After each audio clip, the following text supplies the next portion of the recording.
Thank you very much, Emerson. Now we're going to go straight on to Joe Schofield, and we'll have questions afterwards. Good morning, everyone, and thank you very much for having me. I'm going to speak to a very specific topic, and that is the black rain, which I'm sure many of you are familiar with, that occurred at both Hiroshima and Nagasaki. I have two objectives with this talk. I hope to present to you the results of my compilation of anything I could get my hands on, quantitatively, qualitatively, anything that I could get my hands on about this black rain that occurred. The information out there is very scant. If any of you have ever tried to find detailed information about this, you know that. The other objective here is to touch on a little bit of my research, which is on fallout forecasting, and really I'm going to talk about the implications of this black rain in terms of fallout forecasting. So lots to get to, very little time, so let's get going. I'm going to fly through this slide here. I understand there's some people in the audience that are professional fallout forecasters of sorts, and I would love to get into the weeds at a later time, but basically fallout is of greatest concern for a ground burst or a shallow underground burst, and the reason for that is you have literally tons of dirt lofted into the sky, soil. What you end up with, the particulate distribution that you end up with, is more massive. There's more surface area for radioactive fission fragments and neutron-activated isotopes to latch onto through a process called fractionation. And that is that process. Transport and dispersion is the other element of fallout forecasting, and that is how the environment carries this particulate and eventually settles it to the ground. So to get to August 1945, a little bit about the military planning of those events. The fallout was a consideration going into Hiroshima, the mission there, but the conclusion was that the bomb it's not a surface burst or a near surface burst. It's going to be detonated 500 to 600 meters in the air.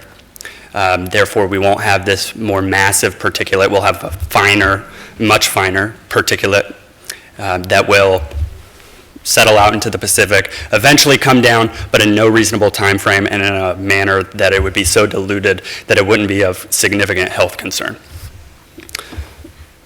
And down there at the bottom, I'm kind of setting up a conclusion of mine for later, which is to suggest that it would not have rained at both Hiroshima and Nagasaki had it not been for these nuclear detonations.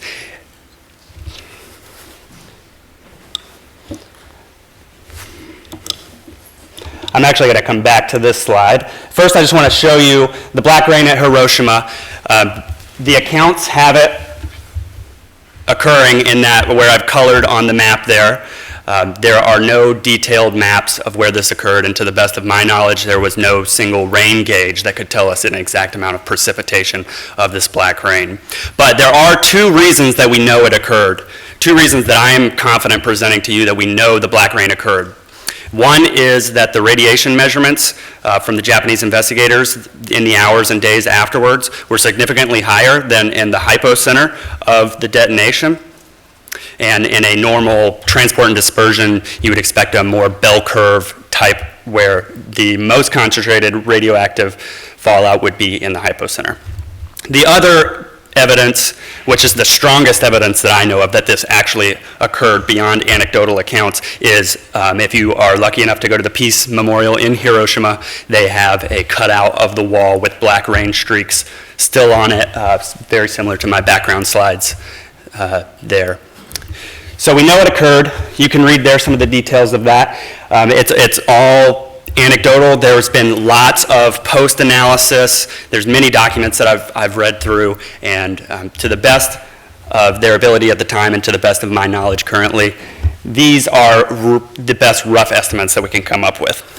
In Nagasaki, we have a similar region, opposite direction. The winds were blowing in the opposite direction, but we have similar accounts. And actually, the U.S. Army measured radioactive levels in Nishiyama region that were up to 25 times more than at the hypocenter of the Nagasaki detonation. So that's obviously very significant, right? And those were in the areas where the black rain was purported to have occurred.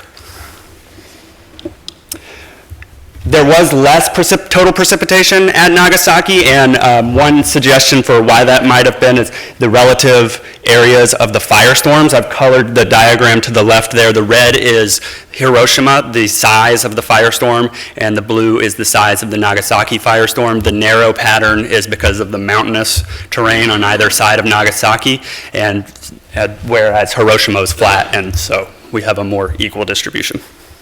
Okay, now let's go back to here, which is the main thrust of my presentation here. Why I'm going to suggest to you why this rain occurred. I'm suggesting that the rain would not have occurred had there been no nuclear detonation, certainly not black rain, obviously. And the reason that it happened, we had very, very humid monsoon season weather in Japan at that time.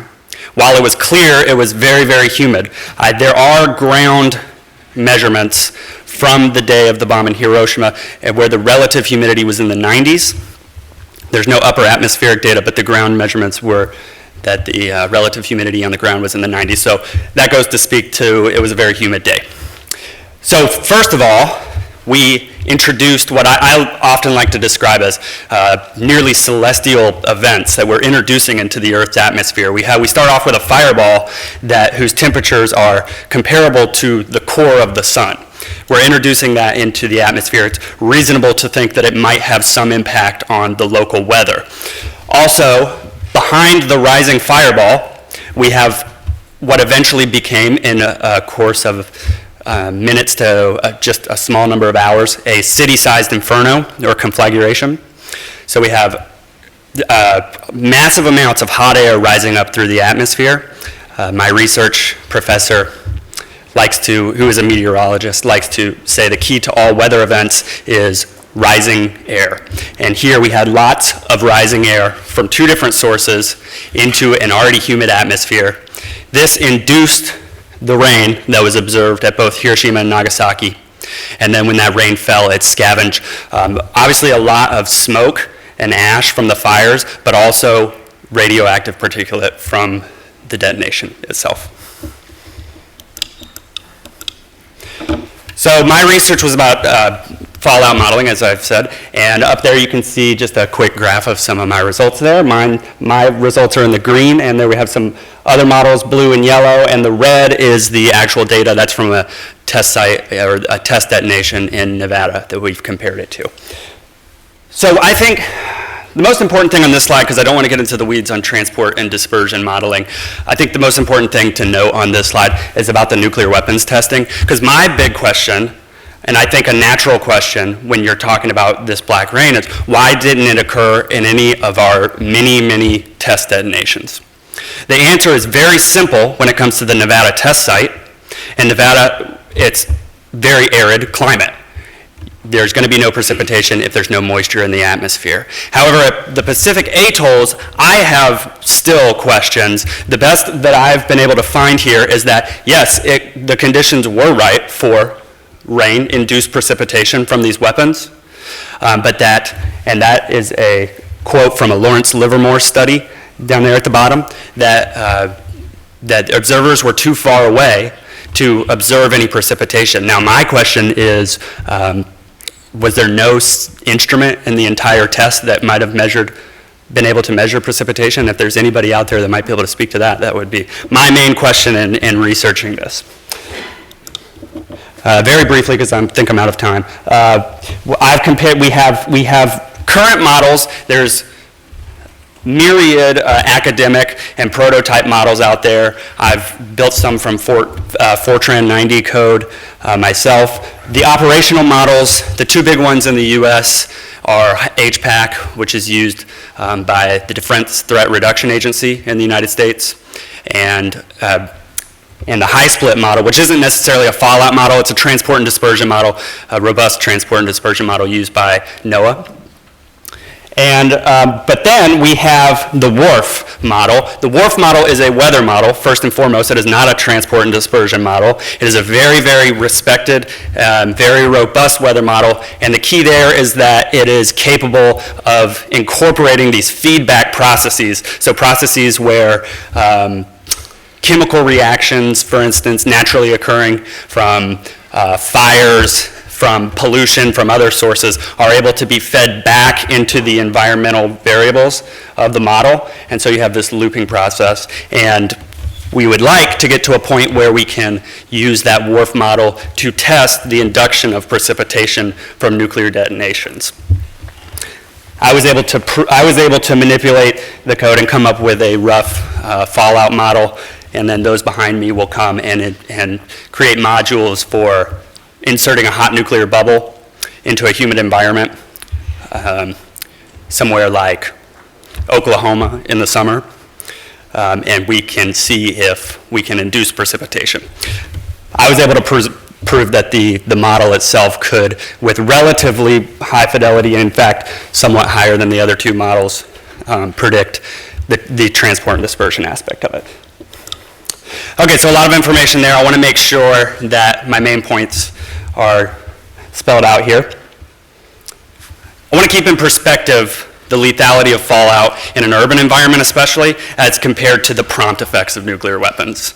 The scale of lethality from the prompt effects, Emerson mentioned the death toll from Hiroshima and Nagasaki. The vast, vast majority of those were from the prompt effects of nuclear weapons. We had the blast, the incendiary effects, and the prompt radiation. And even those who died in the months after, it was acute radiation sickness, mostly, with delayed onset symptoms, not necessarily from the delayed residual fallout. Not to say that it didn't occur. If you try to look into data on that fallout casualty numbers, very hard to do, and you immediately started getting into discussions and arguments about chronic radiation illness, which is a highly debated topic. So we have evidence that black rain did occur at Hiroshima and Nagasaki, and there's analysis to suggest that it was induced by the bomb, which I don't know, perhaps all of you knew that already, but I find that rather interesting, especially when you consider that our models today for predicting nuclear fallout, the ones that we might rely on in the event of something horrible happening in a hostile nuclear detonation, those models that we might rely on for evacuations and other things don't account for this phenomenon. And so therefore the predictions should be treated as such. And if we're in conditions where, similar to Hiroshima and Nagasaki, where we're in a human urban environment, we might expect to see black rain scavenged down to the ground. And there's some Department of Energy reports out there that suggest that up to 3% of the total fallout could be scavenged down to the ground by one of these induced rain clouds. And so that's obviously of significant concern for those of us who are trying to come up with better ways to predict where nuclear fallout will occur in the event of a nuclear detonation. I believe that's all I have for you. Thank you very much.